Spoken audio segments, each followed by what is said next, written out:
Muri iki gihe cy'iminsi 100 twibuka jenoside yakorewe abatutsi, ni kimwe mu bihe bikunda kugaragaramo ihungabana ndetse n'ibimenyetso byayo.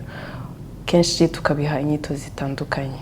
Uyu munsi rero tugiye kuganira imiterere y'iryo hungabana nuko rigaragara mu bantu n'ingamba za leta mu guhangana no kwita ku bafite ibimenyetso by'ihungabana.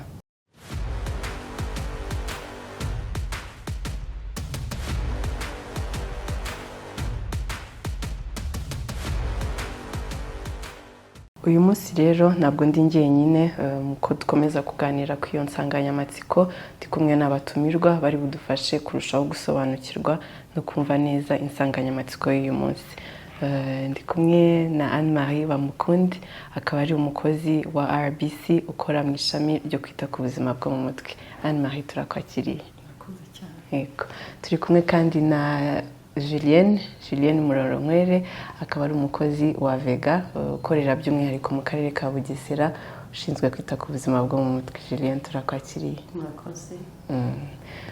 Uyu munsi rero nkuko nakomeje kubigarukaho, tugiye kuganira ku nsanganyamatsiko igira iti imiterere y'ihungabana n'ingamba za leta mu kwita ku bafite ihungabana no guhangana n'ibimenyetso byayo. Twihuse dutangiye ikiganiro cyacu kugira ngo dutangiye n'abantu babyumva kurushaho. Anne-Marie, wadusangiza ishusho rusange ry'imiterere y'iryo hungabana kugeza uyu munsi, cyane cyane ko turi mu minsi 100 yo kwibuka jenoside yakorewe abatutsi ku nshuro ya 32, ukaduha ishusho rusange y'uko bihagaze uyu munsi no gusobanurira abadukurikiye se iryo hungabana turi kuvuga ko rigaragara, se ibimenyetso bigiye bitandukanye. Yego, akoze Melissa. Ihungabana mu gihugu cyacu kubera amateka ya jenoside yabayemo mu 1994 riracyagaragara.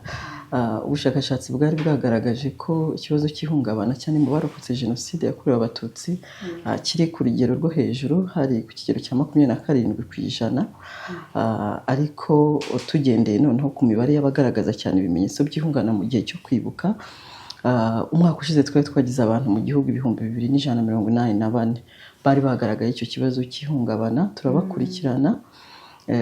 Ubu rero muri iyi minsi twatangiye kwibuka ku nshuro ya 32 nabwo muri kiriya cyumweru cyo kwibuka kuva ku itariki 7 kugeza ku 13 twabashije gukusanya nabwo mu gihugu hose abagera ku 1739 bafite ikibazo cy'ihungabana. Hari n'izindi ndwara cyangwa n'ihungabana by'umwihariko cyane n'abagaragaje ikibazo cy'ihungabana, bitabujije ko harimo bamwe bashobora kuba bafite n'ibindi bibazo by'ubuzima, kuko uko tugenda tubisesengura dusanga ikibazo cy'ihungabana gikomeza kugaruka, kuko hari n'ibindi bibazo bigishamikiyeho, harimo n'imibereho mibi, harimo uburwayi, harimo bamwe bageze mu myaka mikuru. Ibyo byose rero nabyo biri mu bintu bishobora kuba byakongera uburemere bwo kugira ngo abantu bagire ihungabana. Ikindi nanone twagarukaho nuko muri ibi bihe kubera ko bongera gusubira mu mateka y'ibyababayeho mu gihe cyo kwibuka, igihe bagiye ahantu hatandukanye kwibuka, hari aho haba wenda bagize n'umugisha wo kuba babona imibiri bagashyingura. Ibyo byose ni ibintu byongera kuzamura amarangamutima ku buryo ibibazo by'ihungabana bigikomeza kugaragara. Ari nayo mpamvu dukomeza no kubitaho kugira ngo ubakire. Tugarutse rero ku bimenyetso, wavuze uti se ubundi ihungabana rigaragara rite, umuntu yaribwirwa n'iki? Ihungabana kuntu rigaragara, ikintu cya mbere kiranga umuntu ufite ihungabana, ahora asubira mu bintu byamubayeho bikajya biza kandi bikagendana n'umuhangayiko ukomeye. No kuvuga ngo ntabwo ari ukubyibuka gusa, ku muntu wese ntabwo twibagirwa ibyatubayeho, ariko hari igihe ubyibuka ariko ntibigutera agahinda. We rero bigendana n'uko buri gihe bimubabaza, bikamuheza kure, bakagira intimba, ikunda kurangwa ndetse n'amarira, umubabaro mwinshi, kwiheba, ariko nanone hakaza n'ikindi kimenyetso kijyanye no ku ashaka guhunga ibintu byose bimwibutsa ibyamubayeho. Hari n'igihe ashobora kunanirwa kujya no kwibuka, akawenda akaba yabyumvira kuri radio, ariko nabwo akaba yazifunga, yabuza buri muntu wese mu rugo kuza kuvuga kubera ko biri mu musubiza inyuma. Ariko icyo kimenyetso nacyo kiragaragara, akaba yanahunga kujya mu bandi, kandi mu bandi twese tuzi yuko kujya aho abandi bari nabyo ari ibintu bidufasha byubaka n'ubuzima bwiza bwo mu mutwe, wagashaka kwigunga kugira ngo adahura na babimuganiriza. Ibindi bimenyetso harimo kuba umuntu yaba igikange agahora ahungabanye, ni nayo mpamvu ntekereza ko hariho n'ijambo ryavuye ku guhungabana.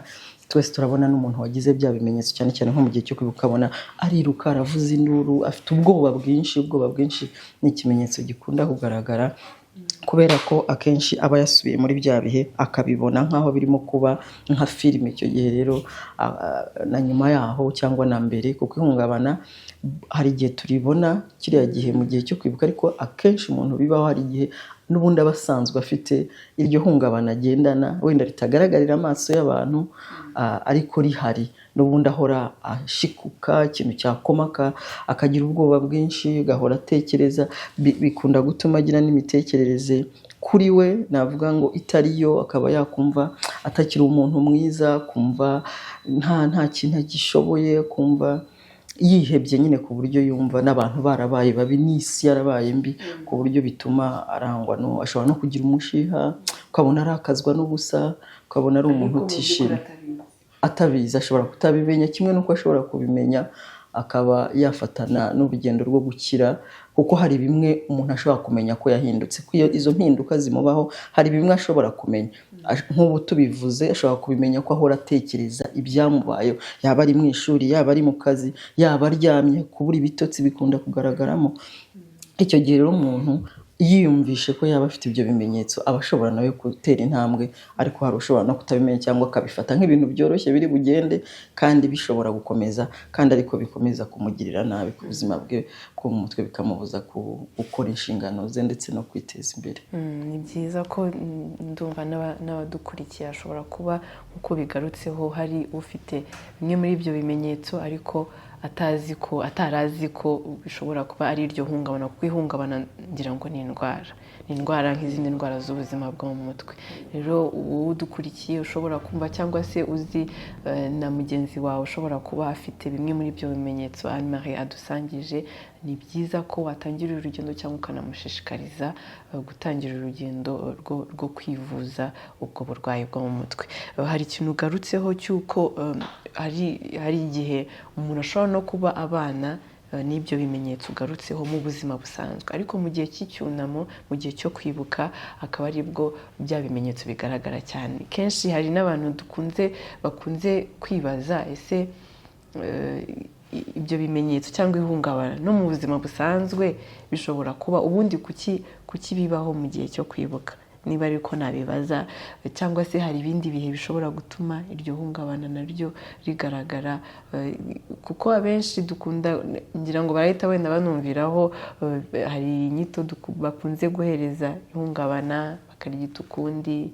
Ese kuki ari bigaragara mu gihe cy'icyunamo, mu gihe cyo kwibuka, no mu buzima busanzwe umuntu ashobora kugira ihungabana? Julien. Murakoze. Igihe ihungabana nk'uko babivuze ryaza no mu buzima busanzwe igihe hari ikibyukije iryo hungabana. Rero wenda barihuza cyangwa se turihuza n'igihe cy'icyunamo, kuko ni igihe cyo kongera kubyutsa amarangamutima nk'uko babivuze, ni igihe cyo kongera gukangura ibyiyumviro, by'umwihariko ibyiyumviro bigendanye na bya bihe bikomeye abantu banyuzemo. Babitubwiye ko mu gihe umuntu abana n'ihungabana, rimwe na rimwe ahuza ibihe, agafata igihe cyo kwibuka. Njya nkunda kubwira abo tuganira, nkababwira ngo usanga umuntu yarahagaze mu 1994 agatekereza ko imyaka yo itarimo izamuka, ntashobore gutekereza ko twageze muri 2026 cyangwa se twibuka ku nshuro ya 32. Igihe cyose ugasanga uzasanga abantu bakubwira ngo cya gihe cyageze, twongeye ngo jenoside yatangiye. Wenda reka ndeke no kubivuga, mbivuge gutyo, ko umuntu arakubwira ati rero jenoside yatangiye. Ntabwo abikubwira nk'inkuru akubwira, abikubwira nk'aho birimo biba uwo munsi. Niyo mpamvu rero iyo gutandukanya ibihe bitarimo urumva kubyuka kw'amarangamutima ni ngombwa, kugira ubwoba ni ngombwa, kuko niba itariki 7 z'ukwa kane 2026 zigeze ukazibonamo 7 z'ukwa kane 1994, ubwoba se bwabuzwa n'iki? Umuhangayiko se wabuzwa n'iki? Nicyo rero ntekereza yuko ibyo ni ibihe nyine bikangura amarangamutima, kuko abantu batagize cyangwa se badaha umwanya, batanemera. Njye bavuga ngo batemera kuko ubu bukangurambaga si ubwa mbere butanzwe, cyangwa se si n'ubwa mbere abantu bibanyuze mu matwi, ariko kubera uburemere bwa jenoside hari ibyo umuntu yumva bitashoboka ko byavamo. Umuntu urakemera guturana n'ubwo bubabare bwa jenoside ku buryo igihe cyose yumva ko bwa bubabare bwagize. Niyo mpamvu rero igihe cy'icyunamo buri gihe kibyutsa amarangamutima. Wenda twongera kwibutsa abaduteza amatwi gutangira wa mwitozo bavuze, gutangira gukora rwa rugendo, gutangira gutekereza ko hari igihe cyashize, hari n'icyo uyu munsi ndetse giteguriza n'icyejo hazaza, kugira ngo wenda bitaza no guhura na bwa burwayi mwigeze kuvuga n'ibihungabana, hari n'ubundi burwayi budukikije bwo mu mutwe. Birasaba ko rero dutangira gukora urugendo. Rero mu gihe cyo kwibuka kiba ari igihe gikangura amarangamutima, kubera bya bindi byinshi bagarutseho, kubona abo dushyingura umunsi ku wundi wenda abantu batanatekerezaga, umuntu akaba yumva yarahebye. Nibuka mu cyumweru gishize ubwo twari turi Rukumberi, hari umuntu waduhaye urugero, aravuga ngo yahisemo kurekura. Icyo natumirira rero abanyarwanda ni ukwiga kumva kurekura, ko uwo muntu ngo yahoraga yumva ategereje se kugira ngo amushyingure. Hanyuma rero uwo munsi batubwiraga ko ngo yahisemo kurekura se, kuko yarabonye abantu bakuwe ku rugabano rwa Bugesera na Ngoma, hariya barimo bakora umuhanda, abonamwe imibiri. Aravuga ati iyi mibiri kuko bambwiye ko data yerekeje iyi nzira, ubu na data arimo muri aba tugiye gushyingura. Ati rero jyewe uyu mwaka nyuma y'imyaka 32 ndekuye data ndamushyinguye. Wenda mu rugendo dukorana n'abanyarwanda baduteza amatwi, nuko buri wese atekereza kumva yarekura, kugira ngo yo kumva cya gihe nk'igihe kizamura amarangamutima, nk'igihe kigukangurira kwinjira mu rupfu ko jenoside itangiye, ahubwo tugihe umurongo nyawo wo kwibuka, kuko gahunda yo kwibuka ntabwo ari iyo gukomeretsa abanyarwanda, ahubwo niyo gusubira mu mateka no kongera kuturema bundi bushya. Rero impamvu nyamukuru ituma iki gihe cyo kwibuka kiba igihe cyo gukangura amarangamutima, kiba igihe cyo kuzamura amarangamutima, nuko abantu batarikuye, nuko abantu bakibibona nk'ibihe biba. Sinzi wenda niba mbivuze neza. Rero kubera bya bikorwa byose bikorwamo, hari indirimbo zitambuka, hari ubuhamya, hari ibiganiro bitangwa, umuntu yongera kumva abaye mushya mvuga nuko yongera kumva asubiye muri bya bihe, akongera kubyumva koko. Ubuhamya buri gihe buhora ari bushya, buhora bukwibutsa ikindi kintu, buhora navuga ngo buhora butoneka hahandi, kandi cya gisebe kitaraba inkovu niba tutararekura, umuntu akongera kukwibutsa urupfu uwe yapfuye rusa n'urw'uwawe yapfuye. Uwarokotse jenoside ubundi uvuze ko hari naho agera akaba yarapfuye nawe ubwe, rimwe na rimwe rero wongera kwinjira muri rwa rupfu, kandi urupfu rutari kure yawe, urupfu rwawe bwite. Bisaba rero yuko ibyo byose tubanza kubiha umwanya, wenda tugatekereza ko aya mashusho yaba aratambuka kuri televiziyo, yaba aratambuka mu byo abantu bavuga, mu bihangano biza, ibi byose bikorwa mu gihe cyo kwibuka byongera kuzamura. Hanyuma nk'uko babitubwiye, tukanibuka ubuzima bwa buri munsi. Uyu munsi turi mu isi y'ikoranabuhanga, niba umuntu ageze mu zabukuru tukaba turi mu isi y'ikoranabuhanga, ntabwo twabura kuvuga ubukene, ntabwo twabura kuvuga amakimbirane mu muryango, ihohoterwa. Hari umugani nkunda cyane bavuga ko imitima ikomeretsanya. Ubwo rero niba abantu bari kumwe ubukene bukaza, gukomeretsanya bizaza, ya makimbirane nayo avuke.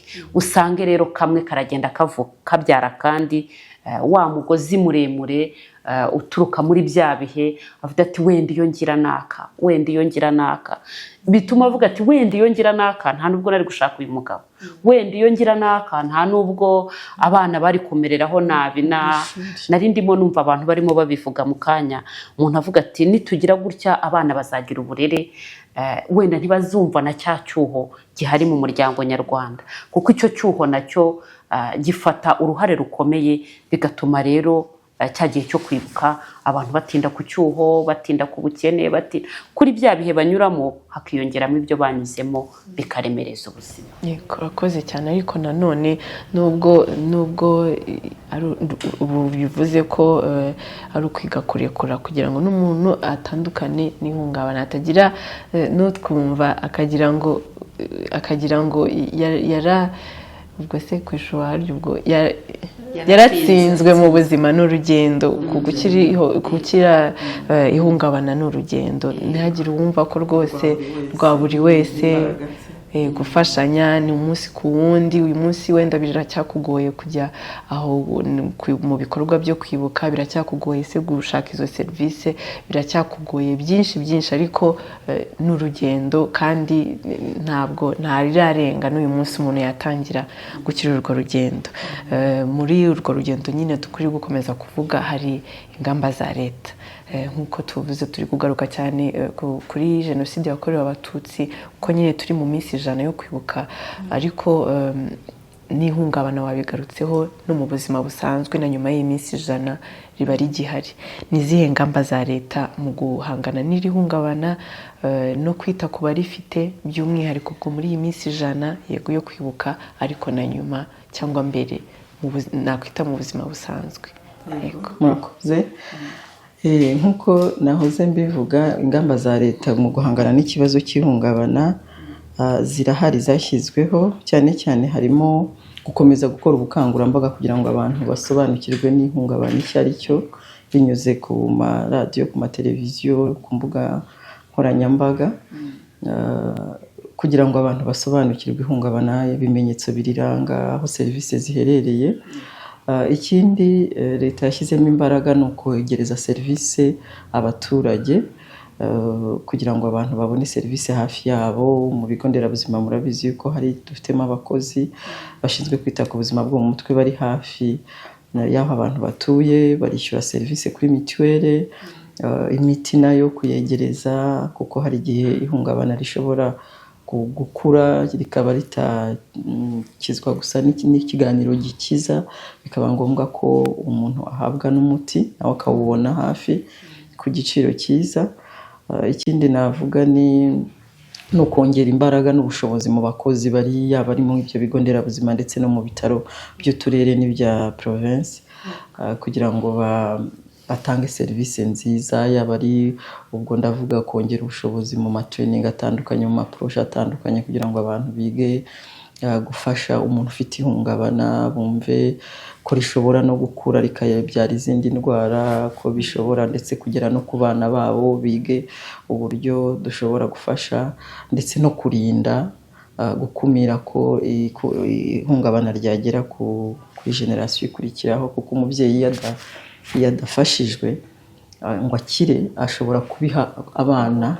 Ni ukuvuga rero ko umubyeyi nakomera nawe ashobora ahubwo gutanga icyiza, gutanga imbaraga, kugira ngo nabwire umwana amateka yamubwire akomeye, amwubakamo icyizere, amubwira ko bitazongera, ko urwo rugendo barunyuzemo ariko ko Imana yabafashije bakabasha gukomeza kubaho, agakomeza no gukorera umwana kugira ngo amwubakemo umunyarwanda w'ejo twifuza, uteye n'imbere, amuha amahirwe yo kwiga, igihugu cyatanze ayo mahirwe.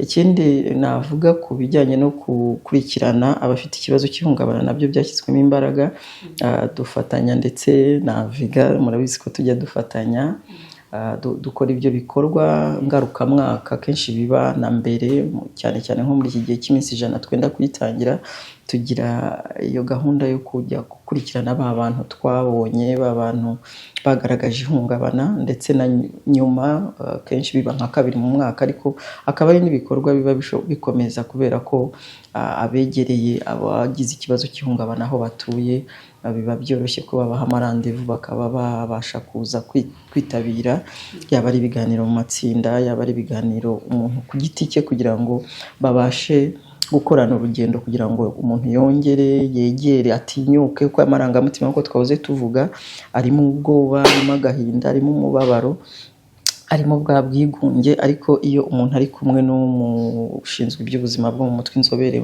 mu by'imitekerereze, aramufasha kubyegera, kubiha sanse, kubiha ubusobanuro, kubasha kwitandukanya nabyo, ku buryo umuntu babirambika, niko nabyita, ko ari nko kubishyira ku meza bakabiganiraho. Icyo gihe ntabwo biba bikimuteye ubwoba ari wenyine nk'uko yaba ari wenyine mu rugo. Hari izo mbaraga zindi aba abonye zikamufasha rero kugira ngo abashe gukomeza ubuzima, yongere yiyubake, abashe no kubaka umuryango we. Ibyo bikorwa rero birakorwa. Ikindi wenda navuga ni ukuba twegereza serivisi z'ubuzima bwo mu mutwe mu gihe cyo kwibuka hafi y'aho abantu bibukira. Ibyo nabyo ni ibikorwa bikorwa kandi byagiye bigaragaza umusaruro, kuko abantu benshi usanga iyo bagaragaje ari amarangamutima mu gihe cyo kwibuka aho bibukiye bagahita bafashirizwa hafi, bituma batamererwa nabi, bihumuriza n'umuryango, umuntu akaba yakira. Benshi akenshi usanga nyuma y'isaha agaragaje biriya bimenyetso yongera kubasha kongera gusubira mu buzima busanzwe. Abaganga baba bahari, tuba dufite timu zitandukanye, yaba ari abapsikologe, aba nurses, aba medical doctors, psychiatrists, kuri site ahantu hatandukanye hose mu gihugu hose tuba tugerageza gukurikirana ibyo bikorwa ku buryo hose biba kimwe. Abatabashije gukira bakajya muri ambulance bakabageza ku bigo bibegereye, abari ku bitaro bagafashwa bagahabwa serivisi nziza. Ibyo rero nabyo ni ibintu bikomeza gukorwa, ndetse n'ubukangurambaga bukazajya bukomeza, ndetse n'iyo gahunda yo kubakurikirana, kuko twasanze ko bitaba rimwe gusa, bitaba 2, bitaba 3, ari urugendo nk'uko twabyitaga.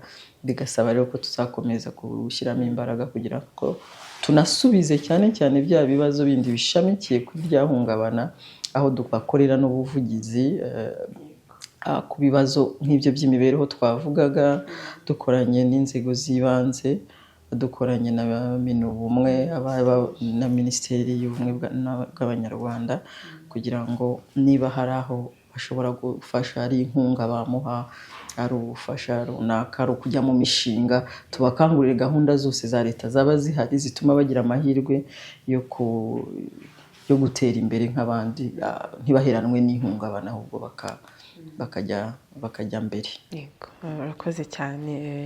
Leta ko ikomeza gufasha abanyarwanda mu guhangana n'ibyo bibazo bitandukanye, ariko twibuka ko bitangirana nawe ubwawe no kubera ijisho na mugenzi wawe, ariko byose byatangiranye n'umuntu ku giti cye, nibwo azashobora kumenya ko izo serivisi zihari akanazigana, nibwo azabasha kuhitura mugenzi we yabonanye ibyo bimenyetso. Mbese ni uruhare rwacu kugira ngo dufashe twifasha aba bafite ibimenyetso bigiye bitandukanye. Dusa rero nk'abagana ku musozo, twakomeje kubivuga ko izo serivisi zihari zifasha abafite ibibazo by'ihungabana. Ni hehe bazikura, zirihe, kugira ngo dukurikiye utarabasha kumenya aho ziri, ni hehe yazikura? Babivuze ku bigo nderabuzima, ariko haba hari izindi serivisi zihari zitangwa. Ni n'iki umuntu yakora? Yego, urakoze cyane. Ntekereza ko icya mbere n'ubushake nk'uko wari ubivuze, ni no kubona ko ari ngombwa, kuko wenda nibyo wigeze kubigarukaho igihe twavugaga ngo kurekura ibyo byose bituma umuntu yumva ko niba navuga ngo aheranwe n'amateka cyane. Ntabwo ari ukurekura gusa, hagomba no kubanza kumenya ese ibi bintu birambuza imbaraga ku ruhe rwego, cyangwa se nabishyira ku meza gute, nk'uko Anne Marie arimo abivuga. Rero birasaba ko nanjye ubwanjye numva ko kino kintu kitanyoroheye. Niba ari bwa bwoba, nkabanza no kumva ko bwa bwoba mbufite. Hari igihe rero rimwe na rimwe mba ntanazi ko icyo ngicyo ari ikibazo kuri jyewe.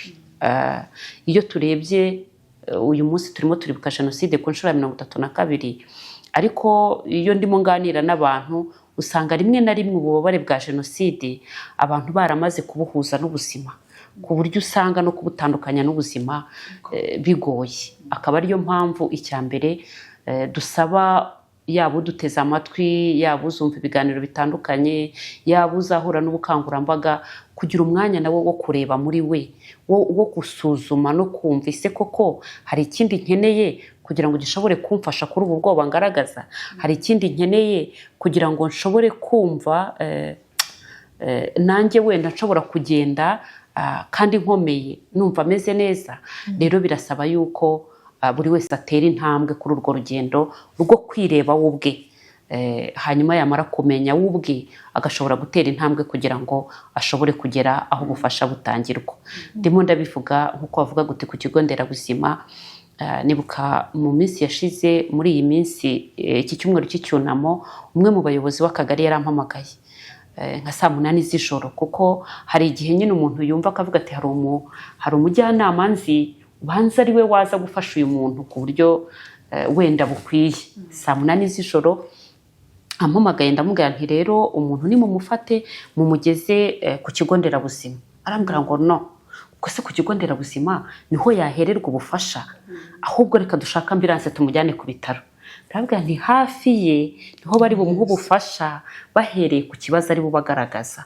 Umuganga wese ari busange arareba ikibazo agaragaza hanyuma ashobore kumufasha. Icyo nakunze cyane rero nuko mu gitondo mubaje ntise byagenze bite, yambwiye ati bya bindi wambwiye twabikoze, ndetse umuntu n'uyu mwanya yatashye.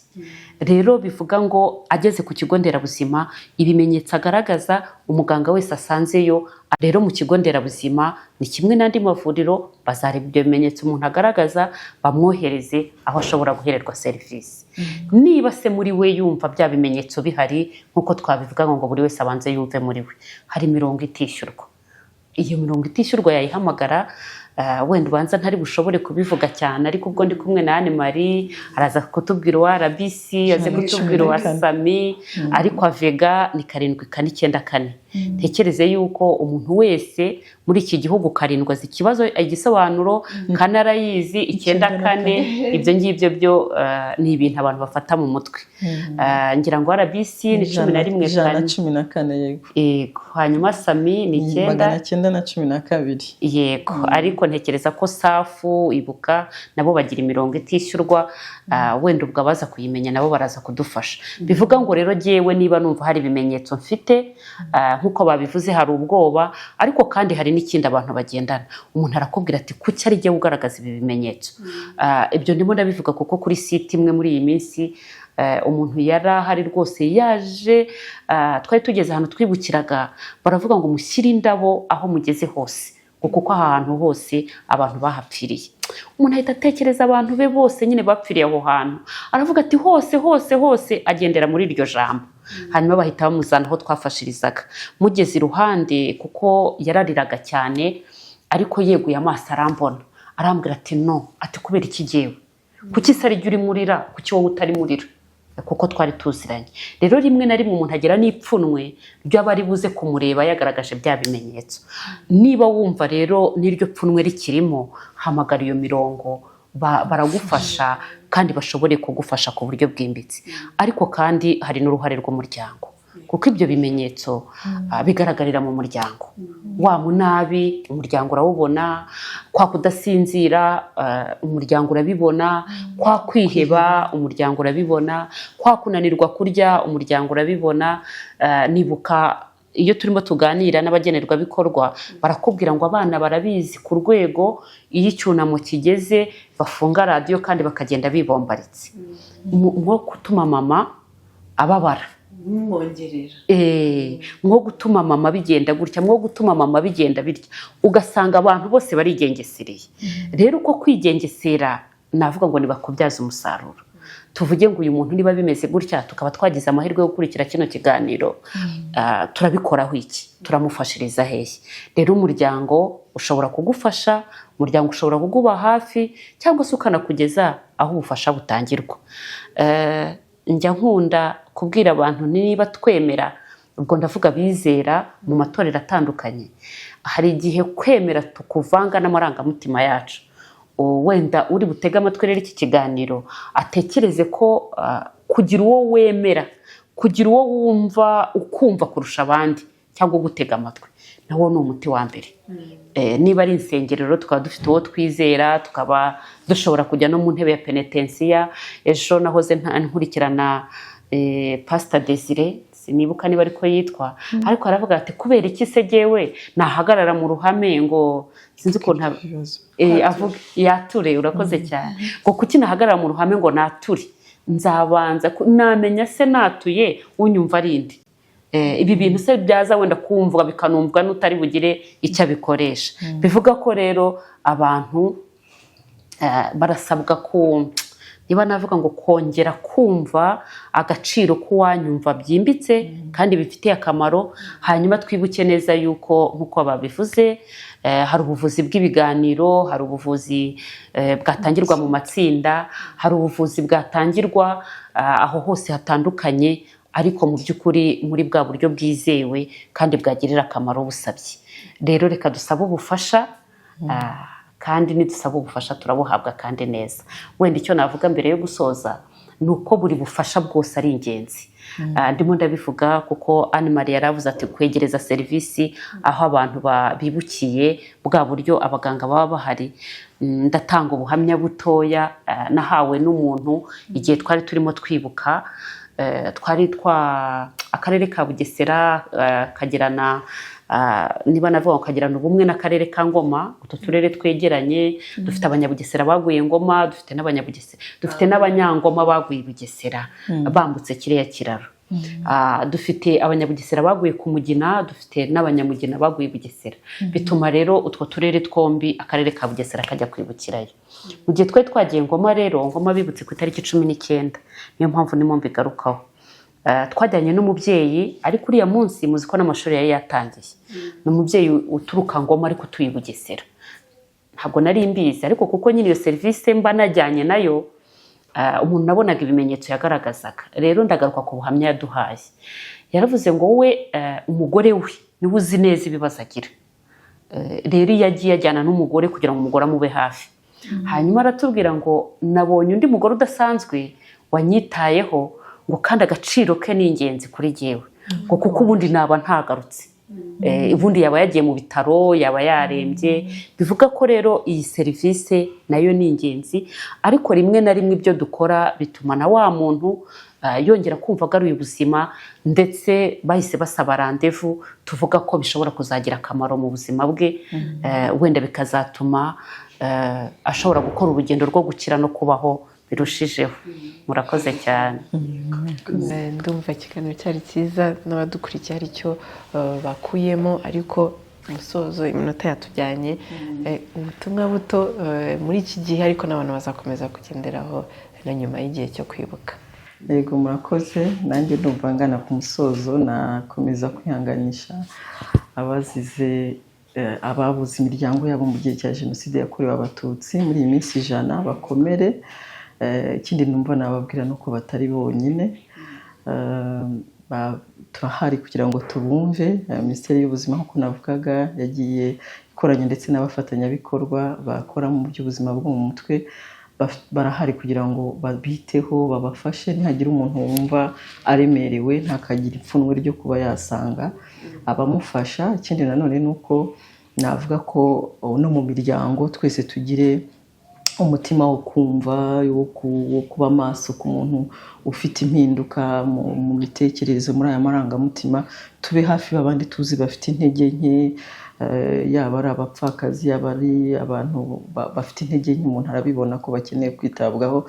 Tubabe hafi kandi tubafashe, undi twirinde n'amagambo yakomeretsa. Muri iki gihe tuvuga ijambo ryubaka. Kandi ikindi nanone nabwira abagira ihungabana ni uko nta joro ridacya, nta mvura idahita.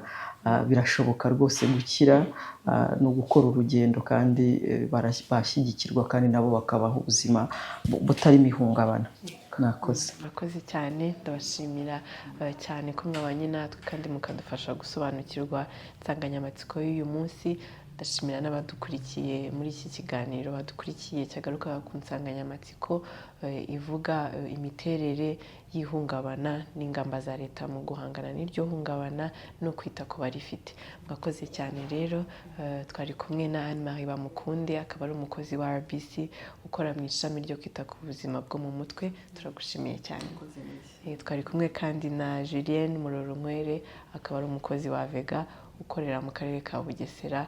Ubwo n'abandi babimenye bazajya bagusanga, yakorera mu karere ka Bugesera. Abakeneye serivisi z'ubuzima bwo mu mutwe niho akorera kandi azitanga neza. Twagushimiye cyane. Urakoze cyane Melissa. Murakoze namwe mwadukurikiye. Ni ikiganiro Baho Neza twite ku buzima bwo mu mutwe, mugezwaho n'umuryango Avega Gahozo ku bufatanye na Minisiteri y'Ubuzima ibinyujije mu kigo RBC ndetse n'Imbuto Foundation. Murakoze, ibihe byiza.